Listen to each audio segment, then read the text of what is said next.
Hey, what's going on, everyone? This is Mitch. Good Tuesday morning to you all. Hope you guys are doing well out there this morning and having a wonderful start to your day. And I hope everyone's been having a great week out there so far. We do have a lot to talk about once again for this morning's video, as we have severe weather chances for a pretty large area of the country. Luckily, yesterday did not materialize as high end as it could have. In fact, it didn't even really come close. I don't even think that I saw a tornado report for yesterday. Now, I do think, after they do surveys, go out and check out damaged regions across the upper Midwest, they probably will end up confirming tornadoes.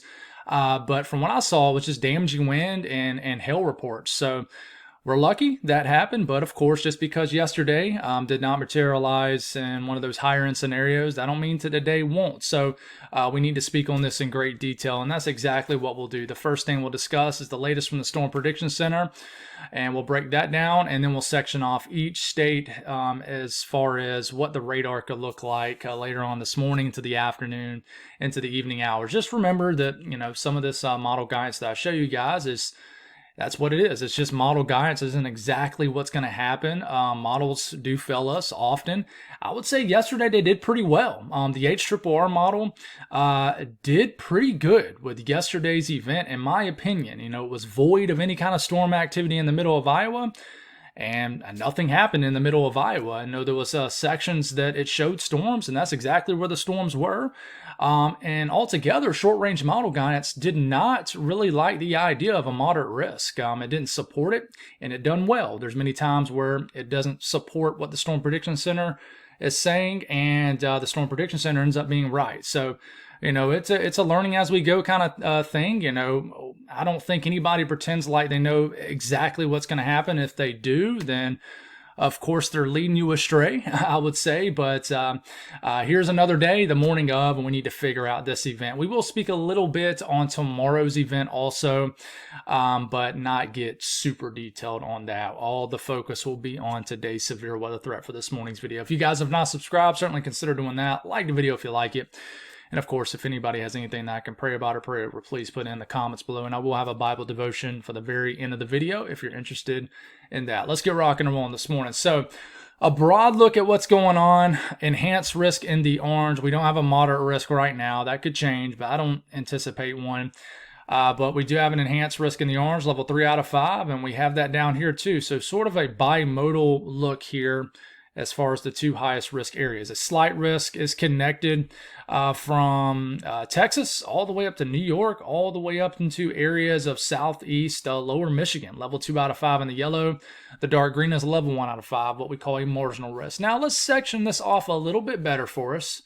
And this is the tornado outlook. So the brown area, that is a 5% risk of a tornado, so not as high end as yesterday.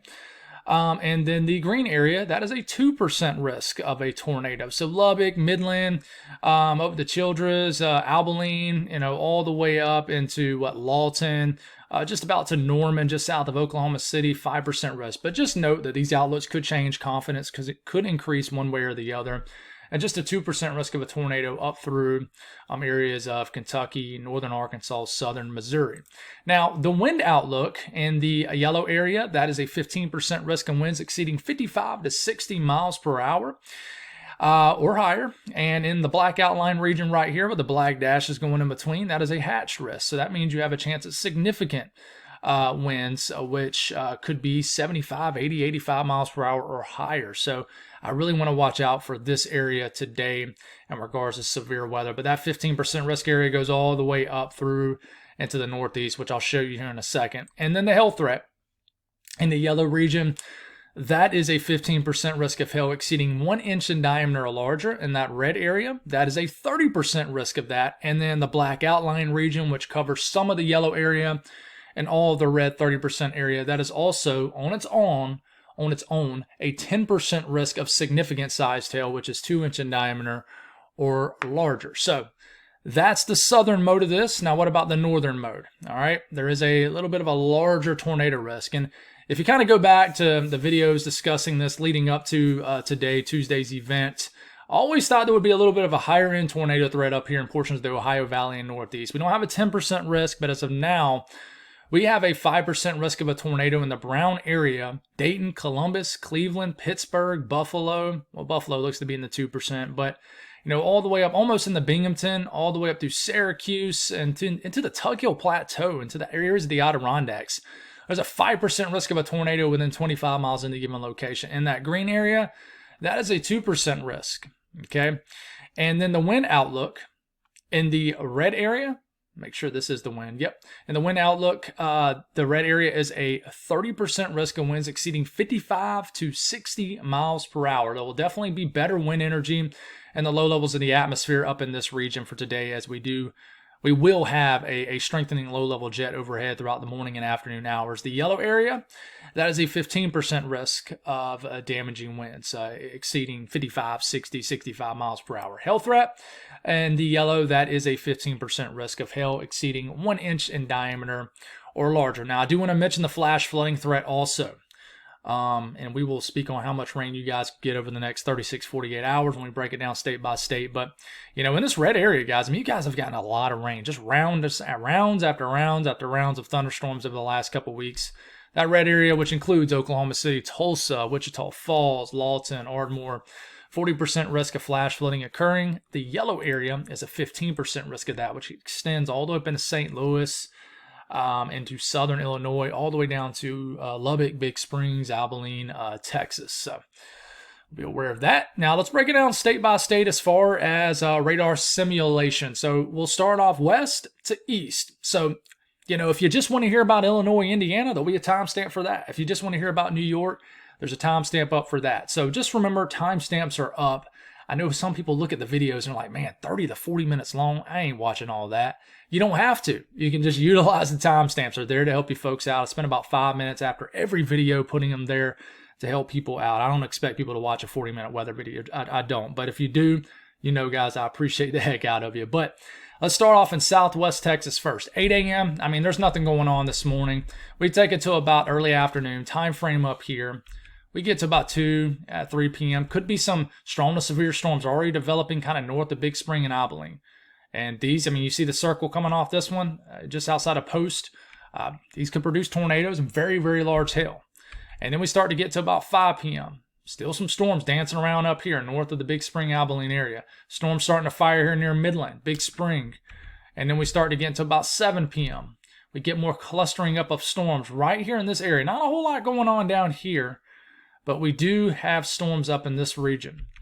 And then we get to 8 p.m., 9 p.m., 10 p.m., 11 p.m., midnight. Some more additional storms could form north of Midland, Big Spring, up near Post again. Post. And I know there's other towns and stuff in this area besides Post, but this is the only one that shows up. And I don't pretend to know every single town and city in the U.S. and every state, but it does show Post getting hit or at least glazed by multiple storms over the next 24 hours. So I'll be interested to see if that actually happens. But, we take it to tomorrow morning, and the main area I would watch out for is San Angelo, Midland, Big Spring, kind of points north and northeast and east. This area over here might not be a whole lot of anything back over here. But looking up to the rest of Texas, and then we'll include all of Oklahoma in this. Start off at 10 a.m. We got some showers and storms out there near Elk City, Oklahoma City potentially. And we start to get to about early afternoon, and then widespread storm activity begins to develop. So this is 2 p.m. We got storms down here near Lubbock, Childress, some storms near Lawton, south of Oklahoma City.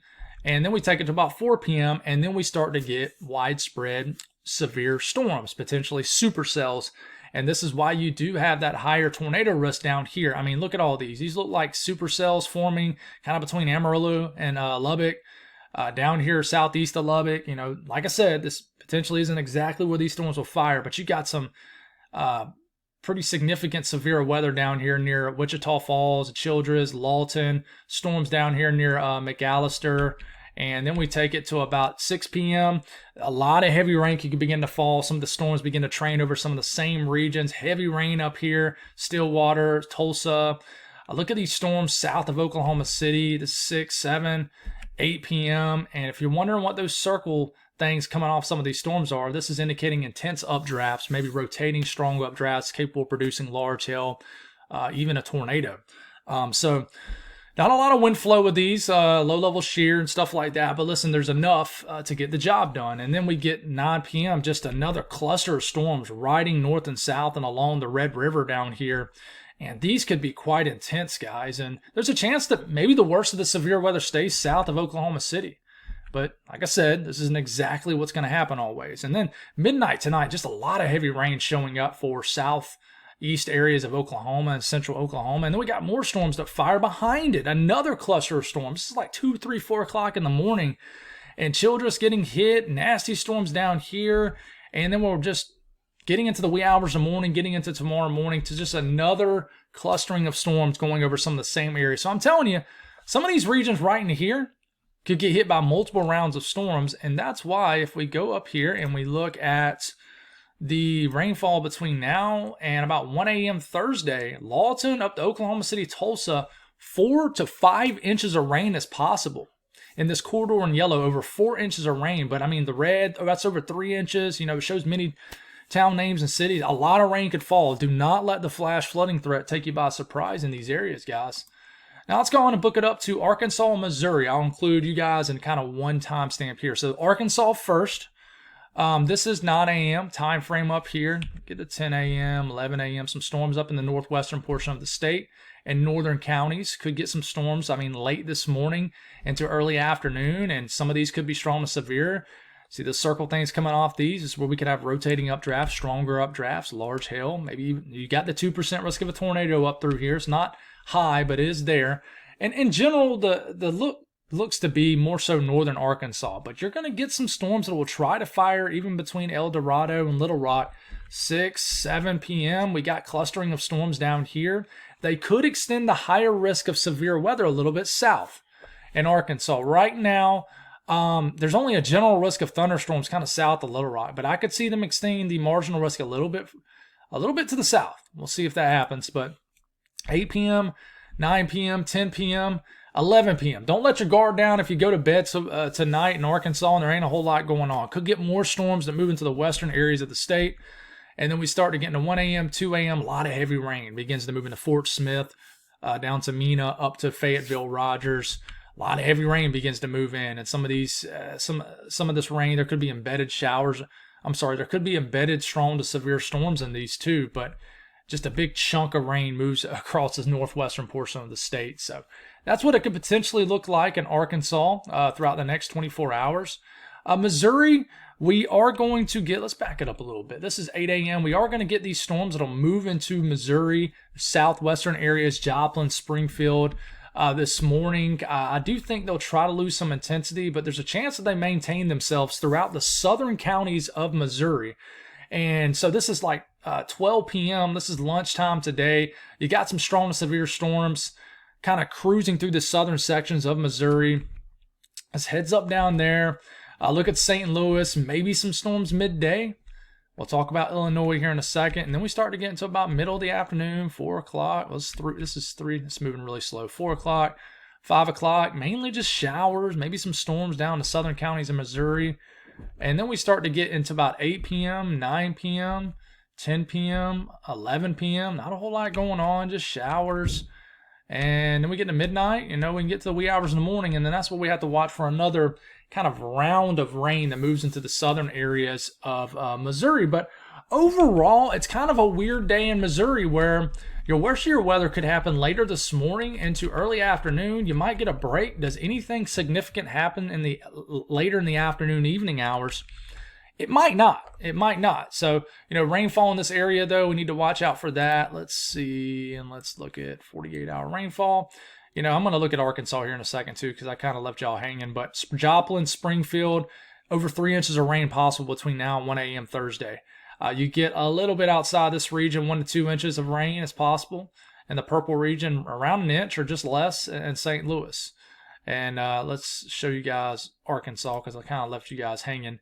The western portion of the state could get 2 to 3 inches of rain. Little Rock, you're around the fringe of heavier rain and drier conditions. So a lot of rain could fall in some of these areas over the next 36 hours or so. So be aware of that.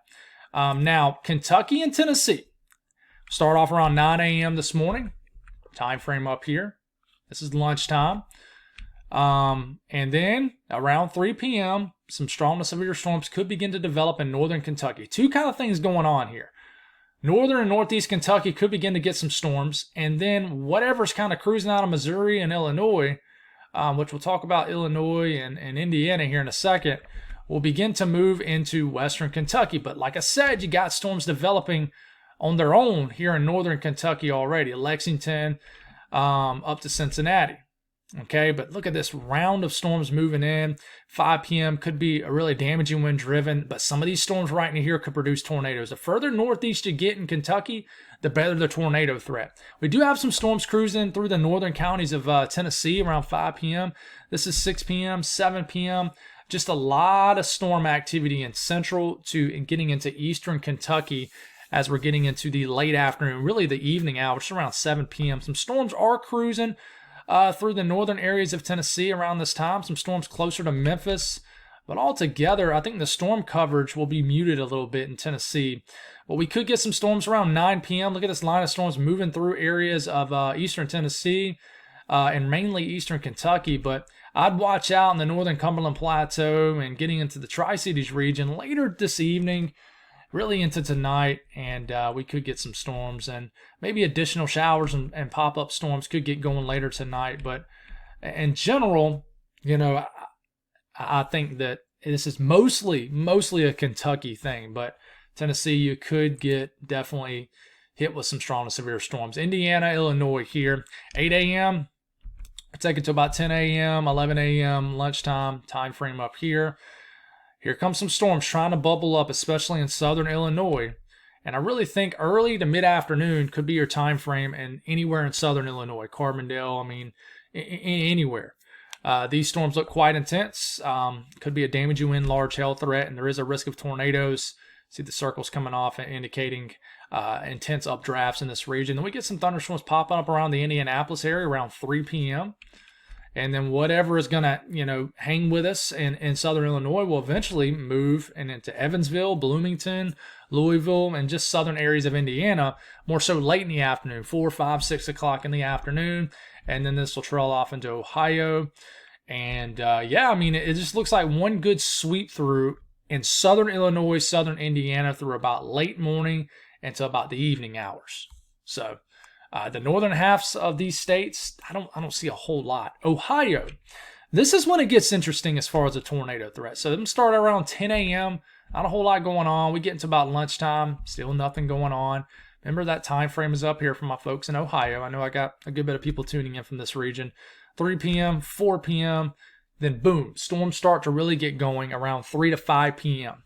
And like I said, I say this over and over again to the point of probably where you guys get annoyed by it, but this model guidance isn't exact conclusions. This is just the best we can look at. It's just simulation, right? Cincinnati to Columbus up to Dayton. Some storms do begin to form. These could hit severe limits pretty quickly. Then we got this couple clustering of storms over here, in eastern areas of Ohio. And then we start to get into 5 p.m. Look how those storms look more intense. 6 p.m., it looks like these kind of get to more of a clustering of storms, a line of storms in eastern, southeastern Ohio. They could affect anybody who lives in this area of the state.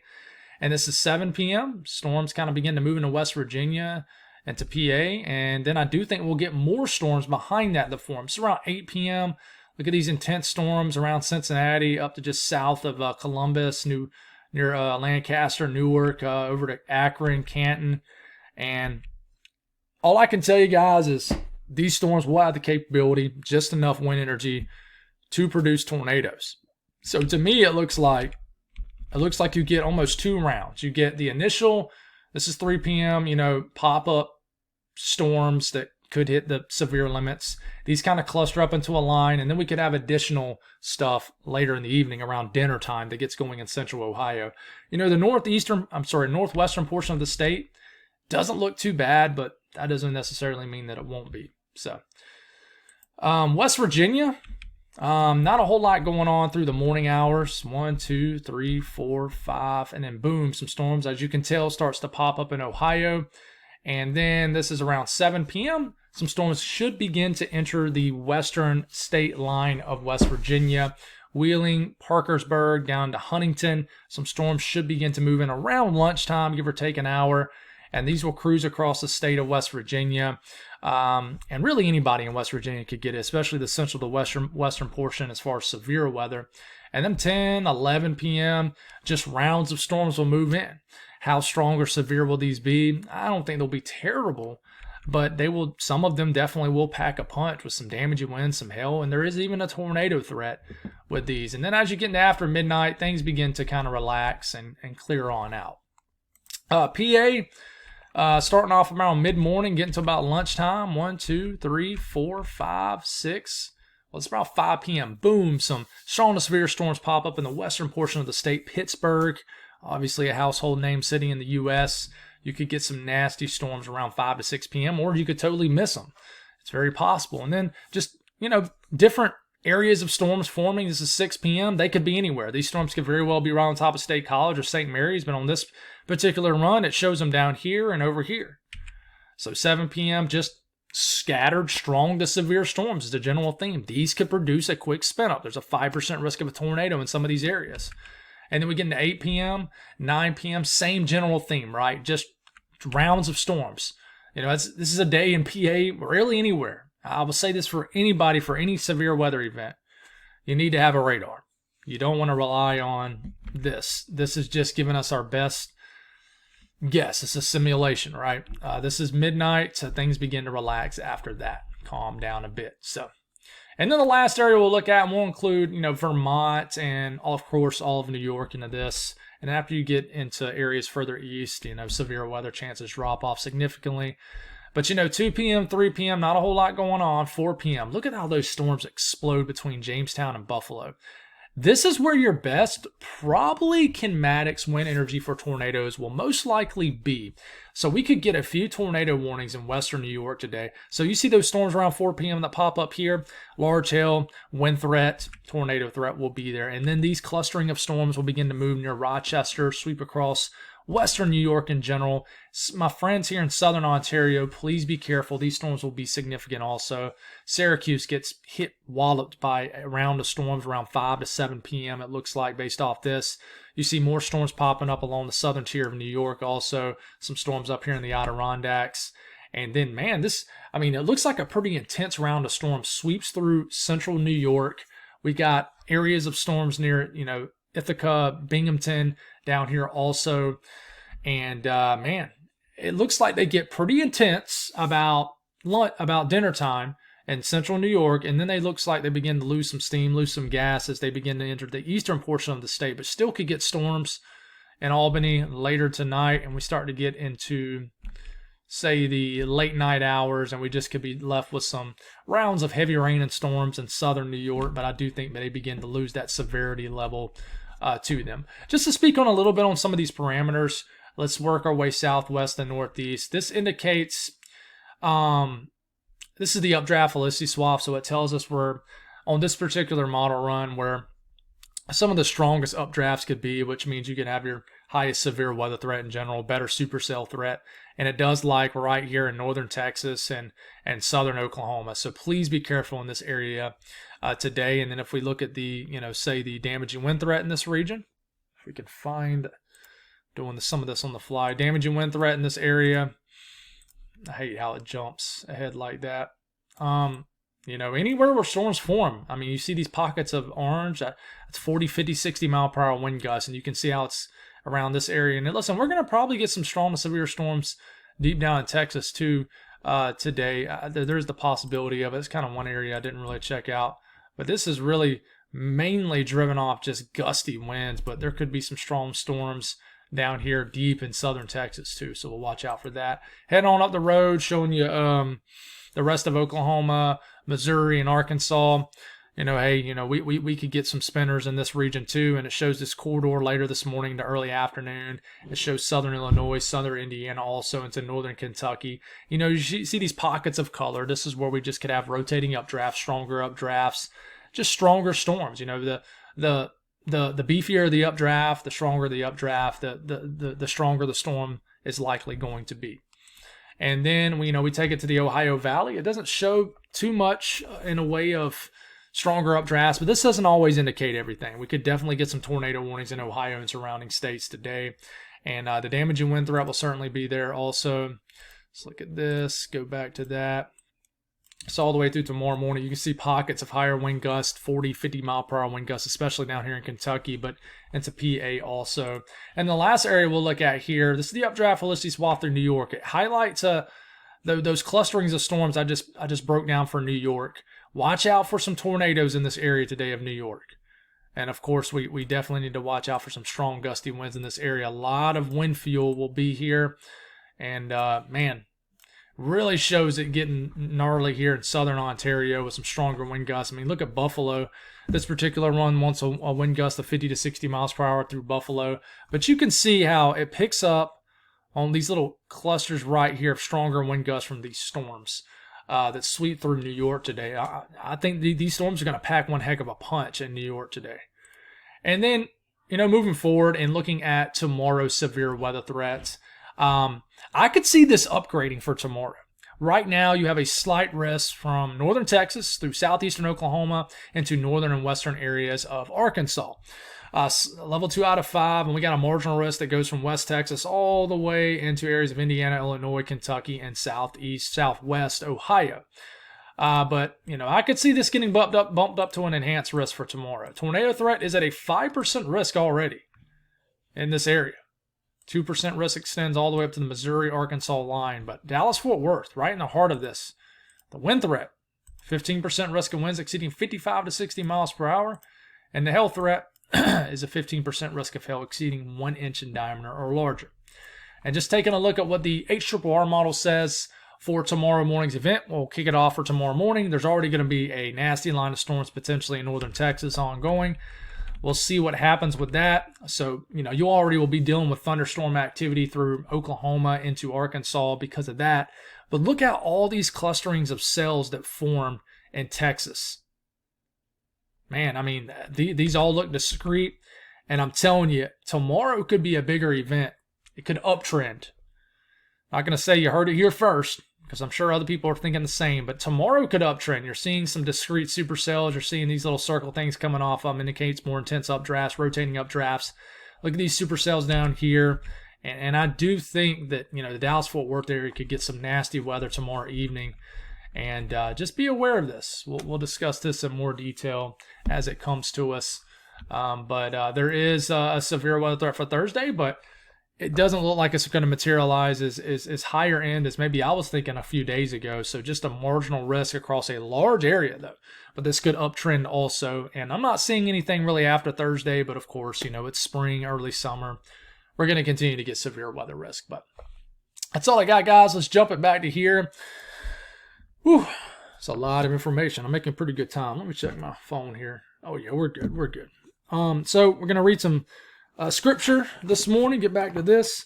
This morning, I am in, let's see, Galatians chapter 6, verse 4 through 5. Galatians chapter 6, verse 4 through 5. It says, let each person examine his own work, and then he can take pride in himself alone and not compare himself with someone else. For each person will carry, so it says, for each person will have to carry his own load.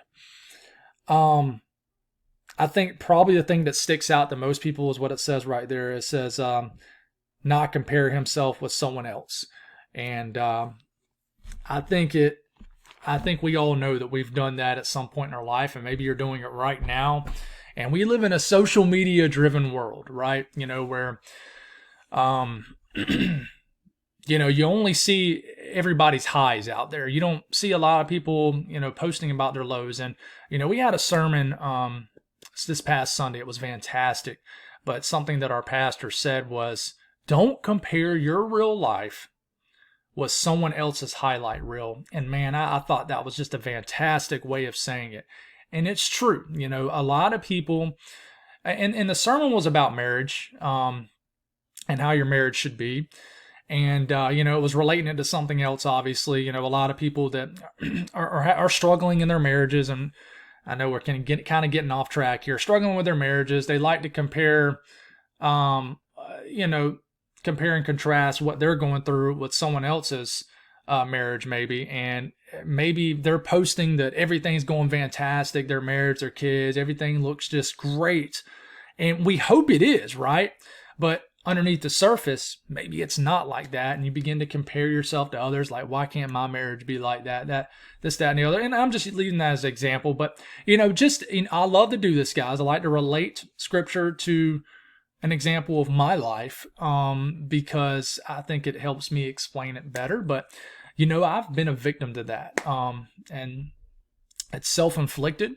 What I do with YouTube, there was times, and I don't do it near as much, but, I'm a human being. I still do it at times. But, there's been times in my YouTube journey, guys, where, I've compared what I do to other people that do what I do, and sometimes I'll, you just find yourself kind of looking over your shoulder like, dang, I'm busting my butt over here making 30 to 40 minute videos, posting twice a day. And I'm watching this other person that's running their YouTube channel that their subscriber count is just blowing past mine. They're popping off videos that are over 100,000 views with ease. And here I am. I've made over 2,500 videos at least, and have not even got a video that's hit over 100,000 views. And I've done that a lot, especially in my early years of doing YouTube. You begin to compare yourself with others. So what I've learned is that God is going to use me in my journey the way that He wants to use me, and that my path is not the same as others. And I would say that to you guys too. Just remember that your path is not the same as others. Maybe you're meant to struggle more than someone else, because that struggle is going to make you who God wants you to be.